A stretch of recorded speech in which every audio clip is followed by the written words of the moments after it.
हर रोज मनीष यही सवाल Donald Trump से हो रहा है कि आप कहना क्या चाहते हैं। सीधे एक्शन की आप बात कर रहे हैं, लेकिन एक्शन के बीच ये चुनौतियां हमने दिखाई। अब ट्रंप की ये लेटेस्ट चेतावनी सुनिए, क्योंकि रेड लाइन पार कर रहा है ईरान। ईरान पर सबसे बड़ी कार्रवाई करेंगे। अमेरिका क्या करेगा? ईरान में सैन्य कार्रवाई करेगा। अमेरिका प्रदर्शनकारियों के समर्थन में खड़ा होगा और ईरान में बगावत को और ज्यादा भड़काएगा, और ऐसा होता हुआ भी नजर आ रहा है।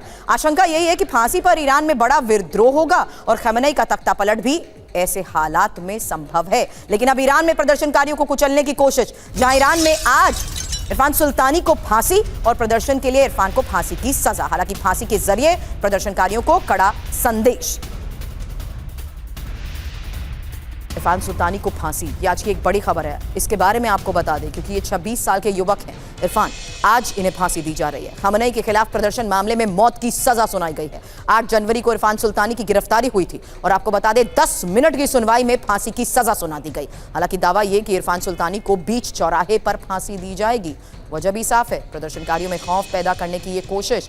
और ऐसे में बड़ी बात यह कि फांसी से खमेनी के खिलाफ आक्रोश और ज्यादा बढ़ सकता है। लेकिन अब ईरानी प्रदर्शन में मारे गए लोगों को लेकर अलग अलग दावे हो रहे हैं। ये एक और बड़ी खबर है।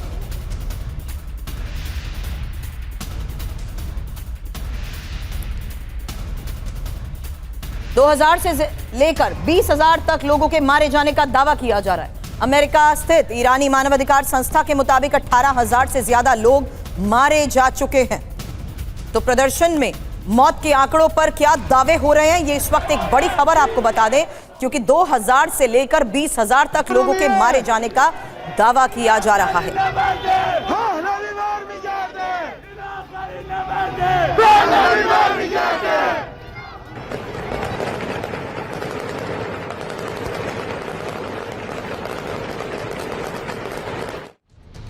अब ईरान में हो रहे प्रदर्शन पर राष्ट्रपति पेजेस्कियान का बड़ा बयान।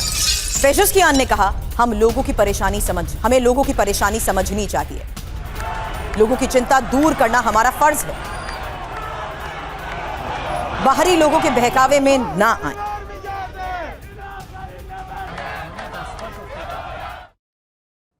मनीष, पेजेस्कियान तो कुछ दिन पहले प्रदर्शन की तस्वीरों के साथ ये साफ कह चुके थे कि हालात हाथ से निकल चुके हैं, अब काबू में नहीं पाया गया। लेकिन आज होने वाली ये फांसी क्या वाकई बीच चौराहे पर होगी?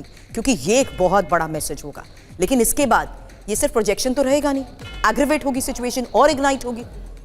देखिए, ये बात तो तय है कि इस फांसी के बाद स्थिति और खराब होगी, लेकिन फांसी जरूर होगी। मुझे इसलिए लगता है क्योंकि अगर आप ईरान के सुप्रीम लीडर और उनके रिजीम को ध्यान से देखें तो वो ट्रंप का जवाब देंगे, वो अमेरिका का जवाब देंगे। अब चूंकि ट्रंप ने एक धमकी दे दी है तो वो ये नहीं दिखाएंगे कि हम वीक पड़ गए हैं, इसलिए ना चाहते हुए भी अब वो फांसी देकर रहेंगे। और ऐसे में बेचारा सुल्तानी की मौत हो जाएगी जो 26 साल का है। लेकिन हाँ, एक बात तो है कि ईरान के राष्ट्रपति कह तो रहे हैं कि प्रदर्शनकारियों की बात सुननी चाहिए। क्योंकि देखिए, 2-4-10 लोगों को आप देशद्रोही कह सकते हैं, मोसाद एजेंट कह देंगे कि इजराइल के कहने पे ऐसा कर रहा है। लेकिन जब लाखों लोग सड़क पर उतरकर रिजीम के खिलाफ बात कर रहे हैं तो आप लाखों लोगों को देशद्रोही नहीं कह सकते। और अगर कह रहे हैं तो इसका मतलब वो देश को ले चुके हैं, तो फिर आपके जाने की बारी आ चुकी है।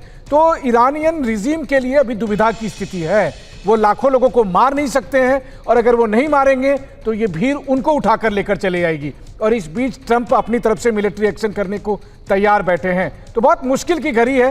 देखते हैं कि क्या खमेनी इससे निकल पाते हैं। हालांकि अब तक का उनका रिकॉर्ड है कि इन तमाम तरह के मुसीबतों से वो बच जाते हैं। बिल्कुल, लेकिन इस बीच एक बड़ी खबर है, और इस हालात के बीच में यूएस ईरान टकराव में रूस की एंट्री ही अगली खबर।